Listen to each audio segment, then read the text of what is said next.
അതിന് കണ്ണ് പൊത്തിയിട്ട് സിദ്ധു മക്കൾക്ക് ഒരു സർപ്രൈസ് ഉണ്ട്.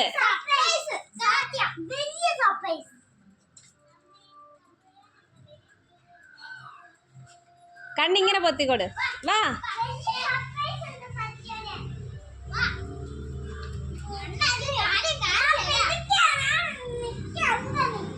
അവിടെ അല്ല, അകത്ത്. ആ അവനെ വാ, കണ്ണടച്ചു വാ. ആ ആ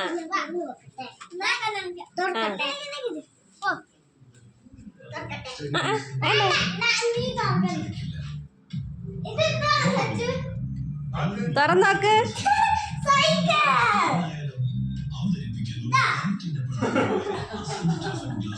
ആർക്ക്? ഓ അയ്യോ.